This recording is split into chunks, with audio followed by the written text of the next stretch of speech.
वंदे पुरुषोत्तमम। परम दयाल श्री श्री ठाकुर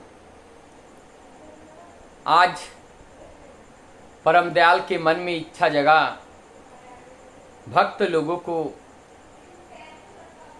मालिश करने की।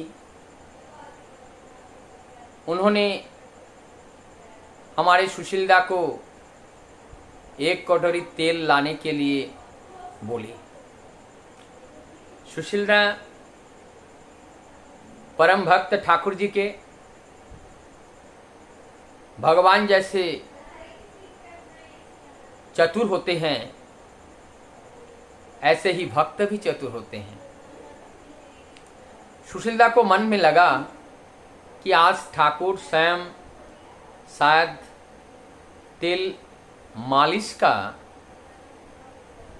आज का जो लीला होगा वो तेल मालिश का ही होगा। तब इस बात को जानकर तेल लाने से पहले खुद तेल से बहुत बढ़िया करके खुद को मालिश किए।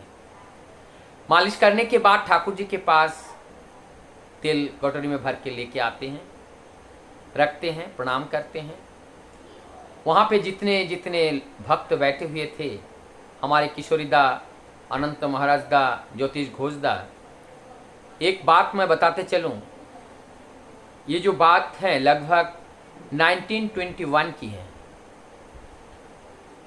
और ठाकुर जी का जो कार्यक्रम है वो शुरू हो गया। मालिश करना, एक एक करके सबको मालिश कर रहे हैं। और जब बारी आई सुशीलदा की, देखा वो पहले से ही मालिश किए हुए हैं। अब मालिश हो गई। अब सबको ठाकुर जी कह रहे हैं कि चलो पद्मा में। सभी को पद्मा में लेकर जा रहे हैं। सभी अपने अपने जूते चप्पल पहन करके अंगूठा लेकर पद्मा में जाते हैं। और इस बात को सुनते ही हमारे जो परम श्रद्धा सुशीलदा हैं, उन्होंने पहले ही जाके पद्मा में कूद पड़े और तैरते हुए उधर रेत का जो टीला था उधर जा करके तैरते उधर जाके बैठ गए। इधर ठाकुर जी ने क्या किया, अपना कार्यक्रम शुरू हो गया। एक एक करके पकड़ रहे हैं और उनको रगड़ रगड़ के उनको नहला रहे हैं। और फिर नहलाने के बाद उनका शरीर को पोंछ रहे हैं, जूता पहना रहे हैं। लेकिन रहस्य की बात यह है कि उन सबको एक एक करके शरीर रगड़ दिए और उनको नहलाए। उसके बाद वो लोग नहाने लगे और ठाकुर जी इधर उन लोगों का जो जूता है वो साफ करने लगे। जूते भी साफ हो गई। सब एक एक करके नहाते हुए आ रहे हैं और सबको शरीर को पोंछ के और जूता को भी उनको साफ कर दिया। जूता पहना के सब एक एक करके आगे बढ़ा रहे हैं। इधर ठाकुर जी सुशीलदा को जब देखा कि वो नदी के बीचों बीच में एक टीले के ऊपर हैं, उनके लिए नाव भेज दिया।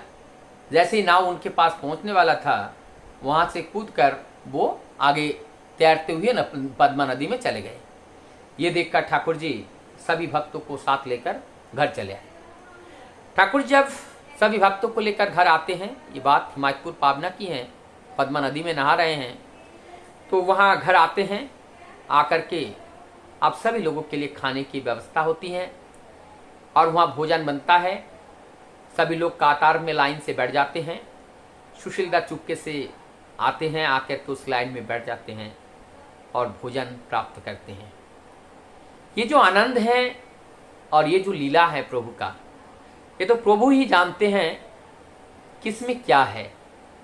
आज स्वयं उन्होंने नहलाया, जैसे मानो ऐसा लग रहा है आज जितने भी पाप ताप हैं, जितने भी अपने जीवन में रुग्णता, जीवन में असफलता, जीवन में जो अकर्मठता, सारी चीज उन्होंने आज धो डाले। और फिर दूसरे दिन पता चला ठाकुर जी का तबीयत बिगड़ गया। इतना बिगड़ गया कि उनका बुखार अब ठीक नहीं हो रहा है। सभी लोग विचलित हो गए, परेशान हो गए कि उनका बुखार ठीक नहीं हो रहा है।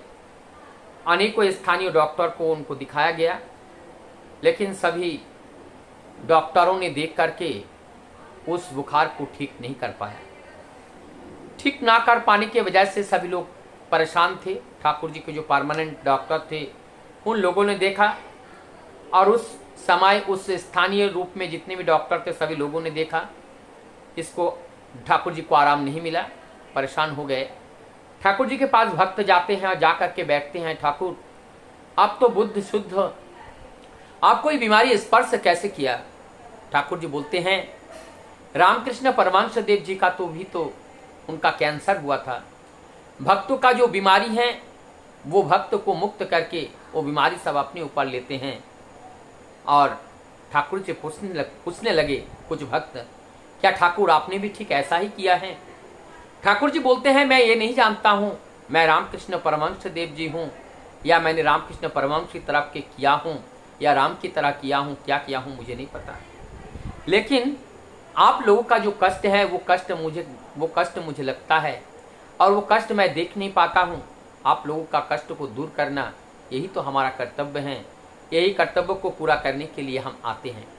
ठाकुर जी ने इस तरीके से उत्तर देते हैं। उसके बाद ठाकुर जी की इस बीमारी के लिए कलकत्ता के जो फेमस डॉक्टर हैं उस डॉक्टर के पास ठाकुर जी को लेके आते हैं और डॉक्टर को दिखाते हैं, लेकिन डॉक्टर का जो परामर्श देते हैं वो बताते हैं कार्शियांग में लेकर जाओ। दार्जिलिंग का जो म्यूनिसिपैलिटी का है उस समय वहाँ पे दार्जिलिंग के जो शहर हैं वहाँ पे ले जाने के लिए कार्शियांग में ले जाने के लिए बताते हैं।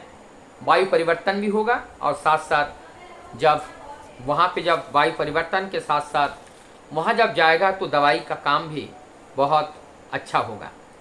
इस बात को जान करके ठाकुर जी को कार्शियांग के लिए बताते हैं और ठाकुर जी फिर वहाँ से कलकत्ता और कलकत्ता से फिर दोबारा कार्शियांग के लिए रवाना होते हैं। और वहाँ पे कार्शियांग ठाकुर जी वहाँ जाते हैं और वहाँ स्वस्थ होते हैं। स्वस्थ होने के बाद वो पुनः कलकत्ता में अपने सपरिवार सब आते हैं। इस तरह से ठाकुर जी का जो तेल का जो लीला है, जो तेल मर्दन, तेल का मालिश करना, किस तरीके से भक्तों को तेल का मालिश किए, उन लोगों को नहलाए और उनका जूता भी साफ सुथरा किया और उनको पहना के उन लोगों का भोजन कराया। इस तरीके का लीला जो हम देखते हैं तो वो भगवान रामकृष्ण के जीवन में भी ये देखने को मिलता है। इस तरीके से भगवान चैतन्य महाप्रभु के भी जीवन में इस तरीके का दृष्टांत देखने को मिलते हैं कि भक्त के साथ क्रीड़ा करते हैं, भक्त के साथ लीला करते हैं। ऐसे ठाकुर जी के जीवन के अनंत घटनाएं हैं जो घटना सदैव हम लोगों को प्रेरणा देती हैं और उस घटना से हम जीने का एक राह हम लोगों को मिलते हैं और हम लोग को कैसे चलना चाहिए, कैसे क्या करना चाहिए। और ये जो भक्त सुत लोगों का दुख दर्द को हरण कर लेते हैं वो हरुहरि हैं, और वो हरण करने वाले जो हरुहरि हैं ये एकमात्र संभव क्या होते हैं, जो हरुहरि हैं, जो पूर्ण नारायण हैं, जो पुरुषोत्तम हैं, जो इस सृष्टि जगत के जो मालिक हैं, वही ये कार्य संभव है, वो कर सकते हैं। उसके अलावा इस कार्य करने का संभव जगत में और कोई नहीं कर सकते हैं।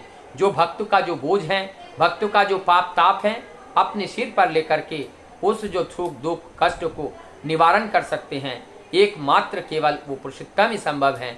आज मुझे लगता है कि वही कार्य आज भगवान श्री ठाकुर जी ने इस तरीके का कार्य किया। भक्त का जो दुख था, कष्ट था, उनका दरिद्र था, उनके ऊपर जो अभिशाप था, उनके ऊपर जो भी समस्याएं थी, सारे दुख कष्ट को उन्होंने दूर कर दिया। स्वयं भाववाणी में उन्होंने प्रकट किए हैं कि आओ हमारे पास आओ, तुम्हारे पास जो दुख है कष्ट हैं मैं दोनों हाथों से मैं उसको मिटा दूंगा, और आप लोगों का जो दुख है, आप लोगों का जो कष्ट है मैं अपने माथे के ऊपर लेकर उसका वहन करूंगा। ये अभय वाणी जो है परमपिता ने हम सबको दिए हैं। आज इस भक्त के साथ जो लीला किए हैं, इस लीला माधुर्य के अंतर्गत हमें यही समझ में आता है कि वही बात आज लगता है परम दयाल स्वयं अपने इस कृत्य कार्य के माध्यम से पूरा किए हैं, और हम सबको वो बता रहे हैं कि आप प्रभु आ चुके हैं। प्रभु का अनुसरण करना चाहिए, प्रभु के कहे हुए बात पर हमारी जीवन चलने का पथ को बनाना चाहिए, तभी हम जीवन में सुख शांति और समृद्धि के राह को पकड़ सकते हैं। हमारी जीवन की सारे दुख और कष्ट को हम दूर कर सकते हैं, और हमारी जो धैर्य है, हमारी जो दया है, करुणा है, ममता है, ये सारे चीज़ में वर्धनशिला हो सकते हैं। ये एकमात्र जो रास्ता, एकमात्र जो हमारा पथ है, यही पुरुषोत्तम का जो दिया हुआ पथ है, इस पथ ही हमारे जीवन का मूल पथ है। और इस मूल पथ पर जब हम चलते हैं तो हमारी जीवन की सारे समस्याओं को पार करने में हम सक्षम हो जाते हैं। वंदे